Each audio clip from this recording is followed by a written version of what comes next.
ಎಲ್ಲರಿಗೂ ನಮಸ್ಕಾರ ಸ್ನೇಹಿತರೆ. ಇವತ್ತಿನ ವಿಡಿಯೋದಲ್ಲಿ ನಾವು ಸಂವಿಧಾನ ದಿನದ ಬಗ್ಗೆ ಚರ್ಚೆಯನ್ನು ಮಾಡಲಿಕ್ಕೆ ಪ್ರಯತ್ನ ಪಡೋಣ. ಇವತ್ತಿನ ವಿಡಿಯೋದಲ್ಲಿ ಸಂವಿಧಾನ ದಿನದ ಚರ್ಚೆ ಮಾಡಲಿಕ್ಕೆ ಮುಖ್ಯ ಕಾರಣ ಏನು ಅಂದ್ರೆ, ಪ್ರತಿ ವರ್ಷ ನಾವು ನವೆಂಬರ್ 26ರಂದು ಸಾಂವಿಧಾನಿಕ ದಿನವನ್ನಾಗಿ ಆಚರಣೆ ಮಾಡುತ್ತಿರುವಂತದ್ದನ್ನ ಕಾಣ್ತೀವಿ.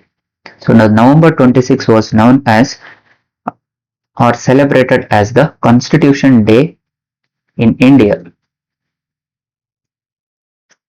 Since from 2015 onwards, 2015ರಿಂದ ಭಾರತದಲ್ಲಿ ನಾವು ನವೆಂಬರ್ 26ರಂದು ಸಂವಿಧಾನ ದಿನವನ್ನಾಗಿ ಆಚರಣೆಯನ್ನ ಮಾಡ್ತಾ ಇದ್ದೀವಿ.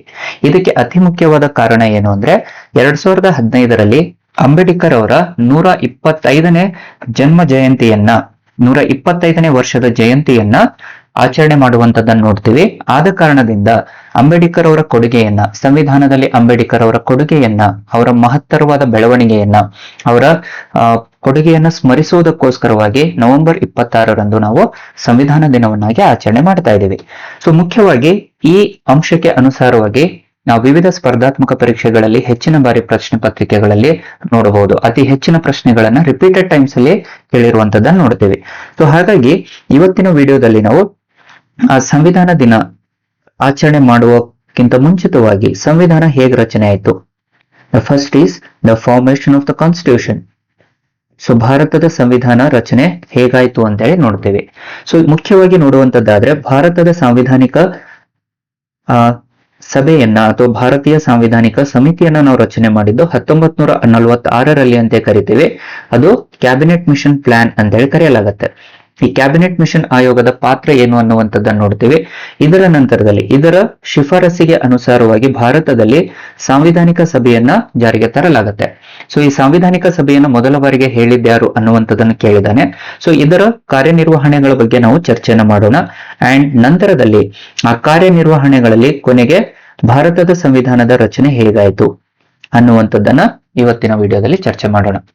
ಮೂಲತಃವಾಗಿ ಏನು, ಸಂವಿಧಾನದ ರಚನೆಯ ಬಗ್ಗೆ ಮೊದಲ ಬಾರಿಗೆ ಅಂದ್ರೆ ಭಾರತದ ಸಂವಿಧಾನದ ತತ್ವಗಳನ್ನ ನಿರ್ಧಾರ ಮಾಡುವುದಕ್ಕೋಸ್ಕರವಾಗಿ ಒಂದು ಸಮಿತಿಯನ್ನ ರಚಿಸಬೇಕು ಅಂತೇಳಿ 1934ರಲ್ಲಿ M.N. ರಾಯ್ ಅವರು ನೀಡ್ತಾರೆ.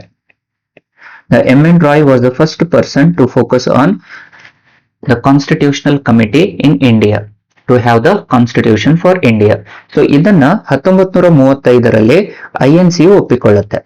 The Indian National Congress officially accepted the demand of the M.N. Roy to have the Constitutional Committee. ಭಾರತಕ್ಕೆ ತನ್ನದೇ ಆದಂತ ಒಂದು ಸಂವಿಧಾನ ರಚನಾ ಸಮಿತಿ ಬೇಕು ಎನ್ನುವಂತ ಬೇಡಿಕೆಯನ್ನ 1935ರ ಭಾರತ ಸರ್ಕಾರ ಕಾಯ್ದೆಯಲ್ಲಿ ಏನು INC ಒಪ್ಪಿಕೊಳ್ಳುತ್ತೆ.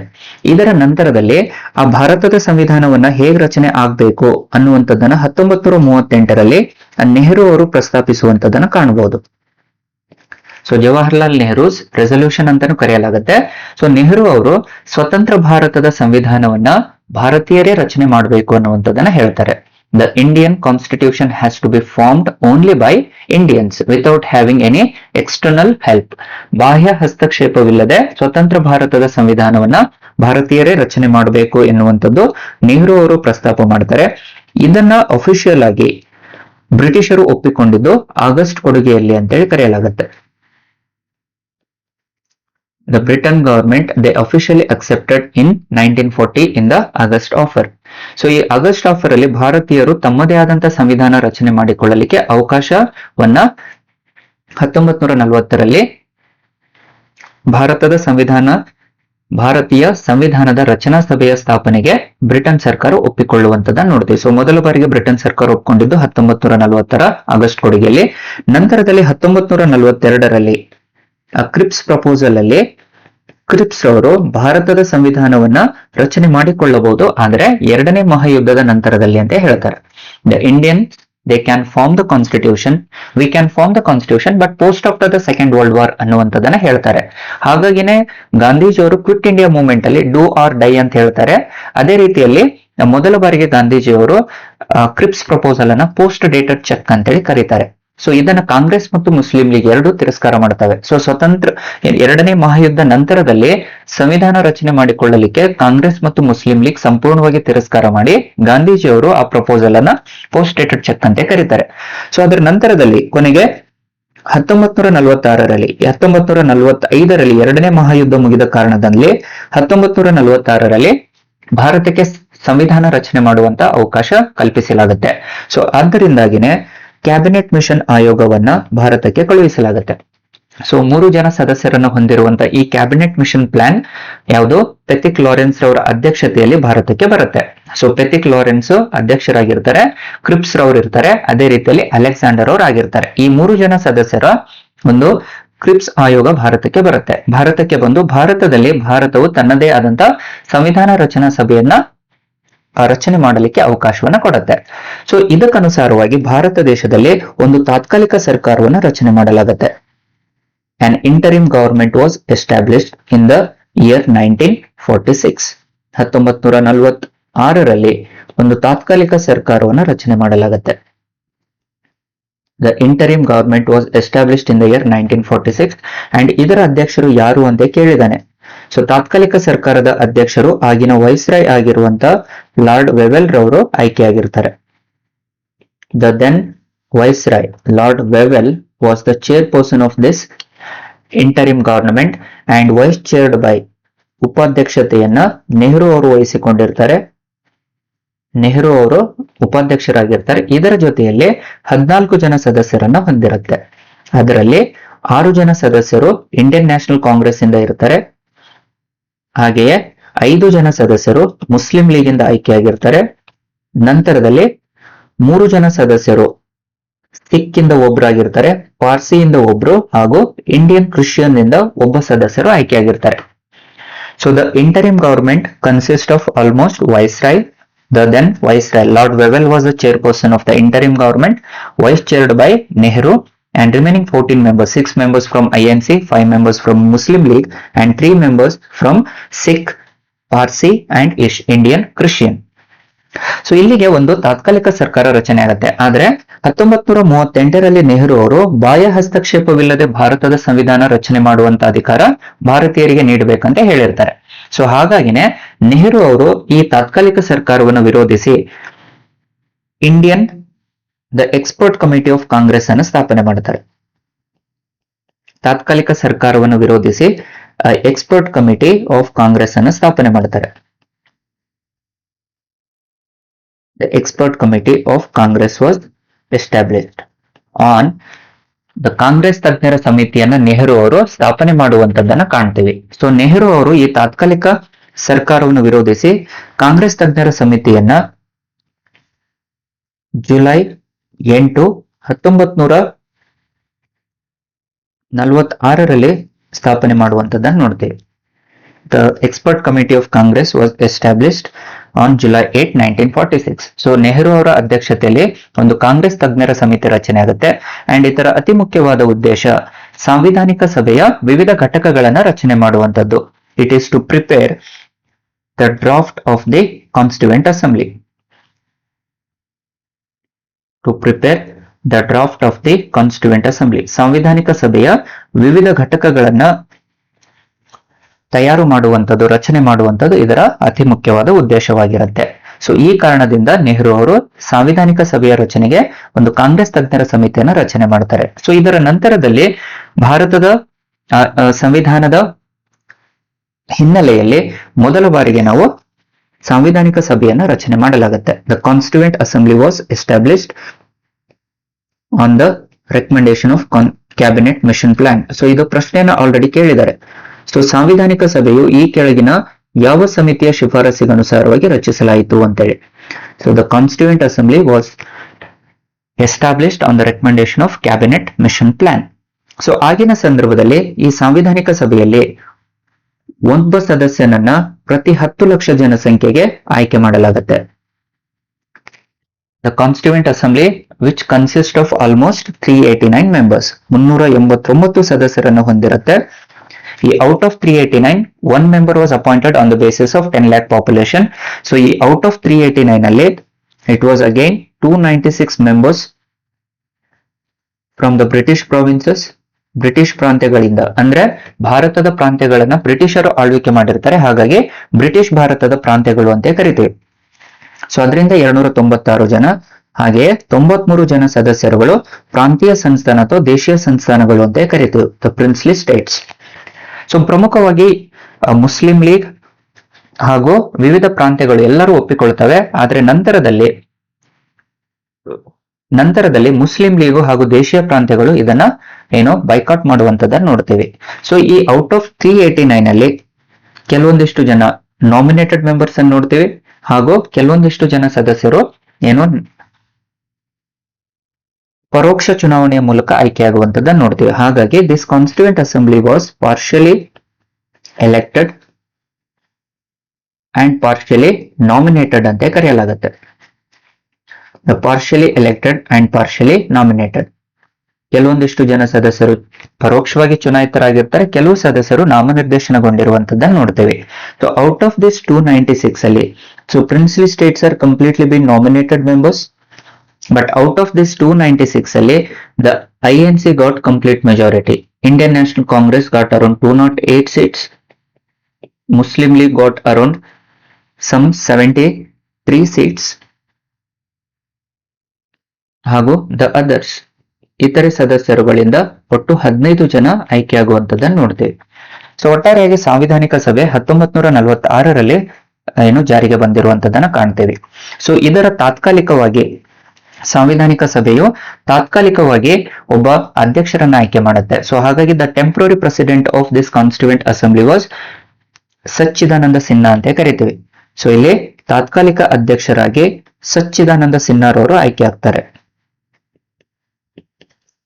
Sachchidananda Sinha became the temporary president of the Constituent Assembly on December 9, 1946. December 9, 1946ರಲ್ಲಿ ತನ್ನ ಮೊದಲ ಸಾಂವಿಧಾನಿಕ ಸಭೆಯಲ್ಲಿ, the first session of the ಕಾನ್ಸ್ಟಿಟ್ಯೂಯೆಂಟ್ ಅಸೆಂಬ್ಲಿಯಲ್ಲಿ Sachchidananda Sinha became the temporary president of the Constituent Assembly. But on second session of the Constituent Assembly on December 11, 1946, the permanent president was appointed. The Dr. Rajendra Prasad became the permanent president. ಶಾಶ್ವತವಾಗಿ ಅಧ್ಯಕ್ಷತೆಯನ್ನ ರಾಜೇಂದ್ರ ಪ್ರಸಾದ್ ರವರಿಗೆ ನೀಡಲಾಗುತ್ತೆ. And it was also vice chaired by, ಉಪಾಧ್ಯಕ್ಷರಾಗಿ HC Mukherjee ಮತ್ತು VT Krishnamachari ಅವರು ಆಯ್ಕೆಯಾಗ್ತಾರೆ.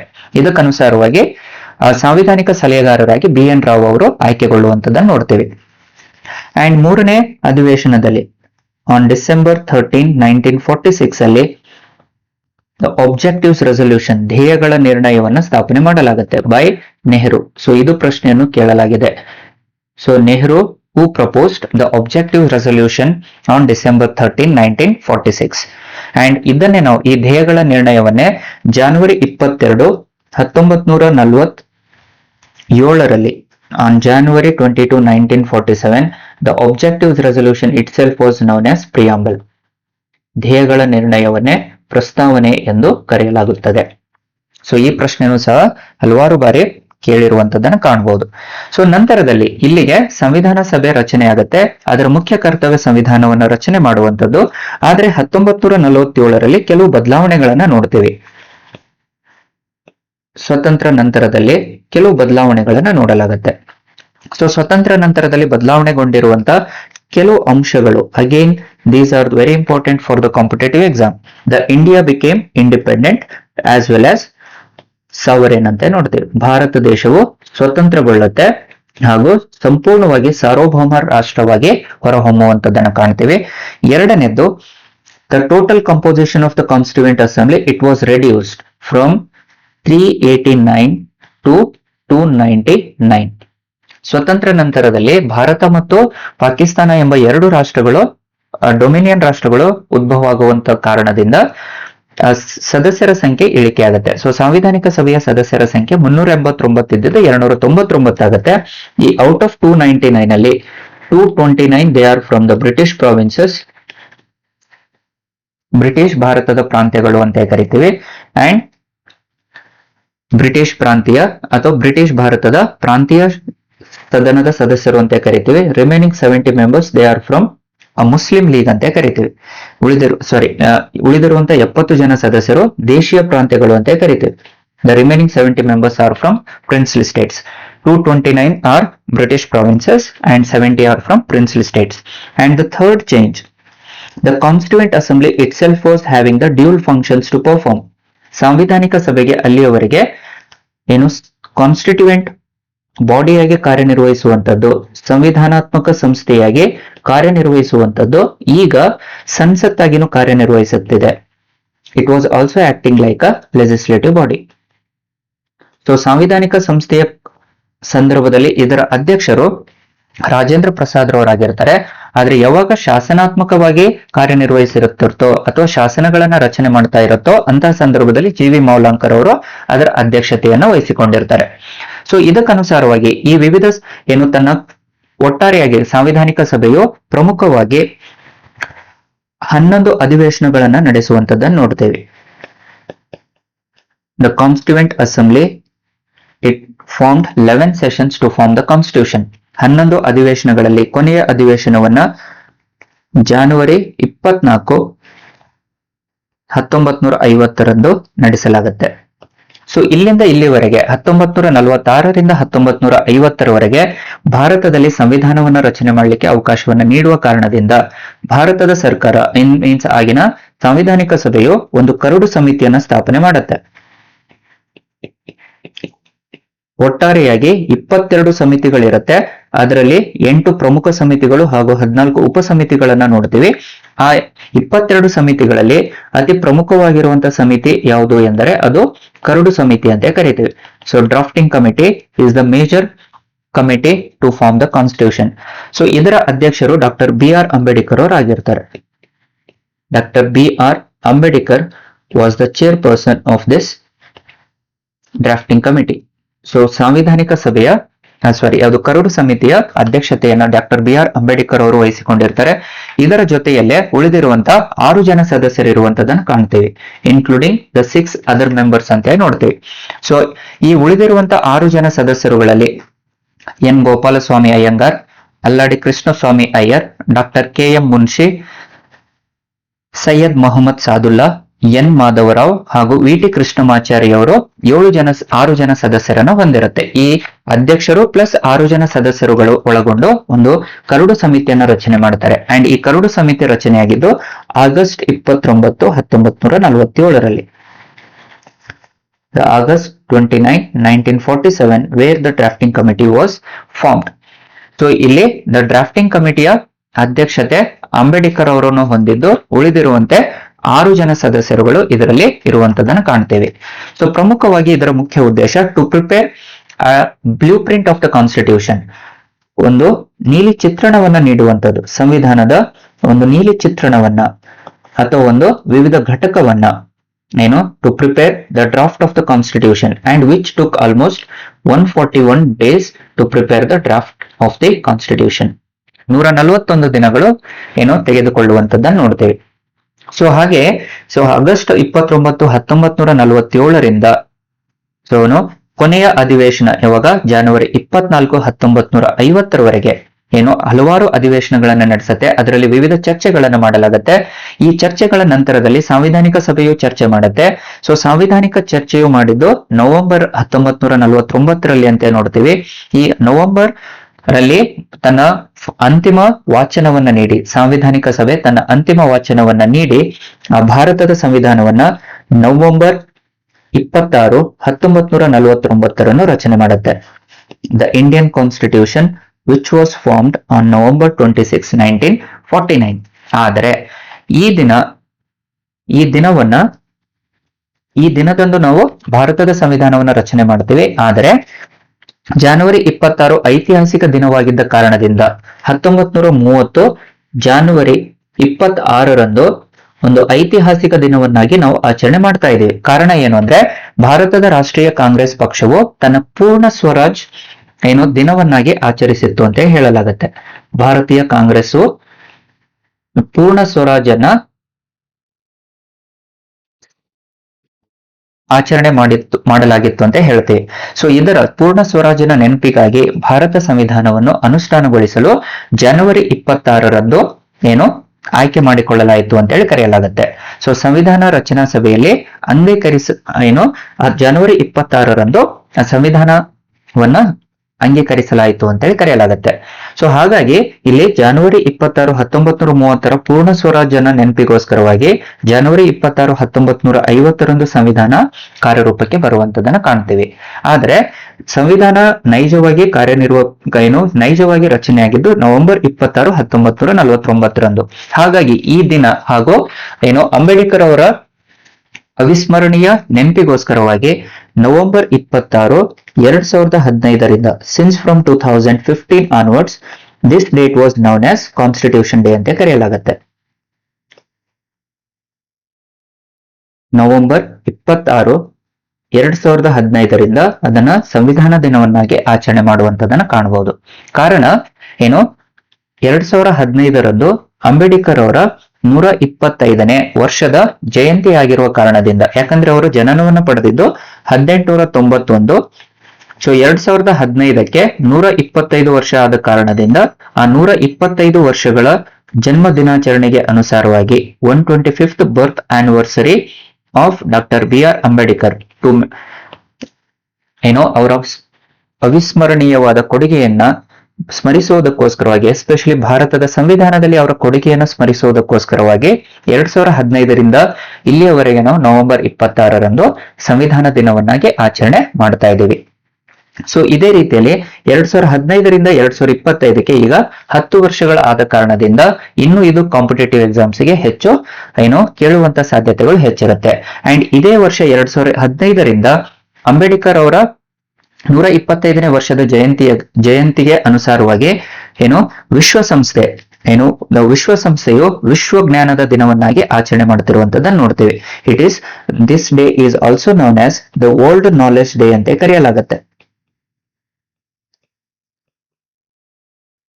It was by UN, United nation ಅಂತೇಳಿ ನೋಡ್ತೀವಿ. 2015 United Nations ಯಾವುದು ವಿಶ್ವಸಂಸ್ಥೆಯು ಸಹ ವರ್ಲ್ಡ್ ನಾಲೆಜ್ ಡೇ ಅಂತೇಳಿ ಆಚರಣೆ ಮಾಡ್ತಾ ಇದೆ. ಅಂದ್ರೆ ಅಂಬೇಡ್ಕರ್ ಅವರ ಕೊಡುಗೆಯನ್ನ ಸ್ಮರಿಸುವುದಕ್ಕೋಸ್ಕರವಾಗಿ ಅಂತಾರಾಷ್ಟ್ರೀಯ ಜ್ಞಾನ ದಿನ ಅಂತೇಳಿ ಆಚರಣೆ ಮಾಡ್ತಿರುವಂತದ್ದನ್ನು ಸಹ ನಾವು ಇದರಲ್ಲಿ ಕಾಣಬಹುದು. ಸೊ ಇವೆಲ್ಲ ಅಂಶಗಳು ನಮ್ಮ ಕಾಂಪಿಟೇಟಿವ್ ಎಕ್ಸಾಮ್ಸ್ ಅಲ್ಲಿ KEA, KSP, KPSC ಹಾಗೂ UPSC ಪೇಪರ್ಸ್ ಅಲ್ಲಿ ಇವುಗಳ ಮೇಲೆ ಕ್ವಶನ್ಸ್ ಅನ್ನ ಕೇಳುವಂತ ಸಾಧ್ಯತೆಗಳು ಹೆಚ್ಚಿರುತ್ತವೆ. ಹಾಗಾಗಿ ಈ ಕಾನ್ಸೆಪ್ಟ್ಸ್ ಅನ್ನ ಕ್ಲಿಯರ್ ಆಗಿ ಓದೋದ್ರಿಂದ ಮಿನಿಮಮ್ 1 or 2 ಕ್ವಶನ್ಸ್ ಗೆ ನಾವು ಆನ್ಸರ್ ಮಾಡ್ಲಿಕ್ಕೆ ಈಸಿ ಆಗುತ್ತೆ. ಸೊ ಸಂವಿಧಾನ ದಿನ ಯಾಕೆ ನಾವು ಆಚರಣೆ ಮಾಡ್ತಾ ಇದೀವಿ ಅನ್ನುವಂಥದ್ದನ್ನ ಇವತ್ತಿನ ವಿಡಿಯೋದಲ್ಲಿ ನಾವು ಚರ್ಚೆ ಮಾಡ್ಲಿಕ್ಕೆ ಪ್ರಯತ್ನವನ್ನ ಪಟ್ಟಿದ್ದೀವಿ. ಸೊ ನಿಮ್ಗೆ ಯಾವುದೇ ರೀತಿಯಲ್ಲಿ ಸಲಹೆಗಳಿದ್ದರು, ಯಾವುದೇ ರೀತಿಯಾದ ಡೌಟ್ಸ್ ಗಳಿದ್ರು ಸಹ ನಮ್ಗೆ ಕಮೆಂಟ್ ಗಳ ಮೂಲಕ ತಿಳಿಸೋದ್ರೊಂದಿಗೆ ಅದಕ್ಕೆ ಅನುಸಾರವಾಗಿ ನಾವು ನಿಮ್ಗೆ ಮುಂದಿನ ವಿಡಿಯೋಸ್ ಗಳನ್ನ ಅಪ್ಲೋಡ್ ಮಾಡ್ಲಿಕ್ಕೆ ಸಹಾಯವಾಗುತ್ತೆ. ಸೊ ಇವತ್ತಿನ ವಿಡಿಯೋ ನಿಮ್ಗೆ ಇಷ್ಟವಾದಲ್ಲಿ ದಯವಿಟ್ಟು ಶೇರ್ ಮಾಡಿ, ಲೈಕ್ ಮಾಡಿ, ಹಾಗೂ ನಮ್ಮ ಯೂಟ್ಯೂಬ್ ಚಾನಲ್ ಹಾಗೂ ಟೆಲಿಗ್ರಾಮ್ ಚಾನಲ್, ಇನ್ಸ್ಟಾಗ್ರಾಮ್ ಚಾನಲ್ಗೆ ಸಬ್ಸ್ಕ್ರೈಬ್ ಆಗಿ ಅಂತ ಹೇಳ್ತಾ ಇವತ್ತಿನ ವಿಡಿಯೋವನ್ನ ಮುಗಿಸ್ತಾ ಇದ್ದೀನಿ. ಧನ್ಯವಾದಗಳು.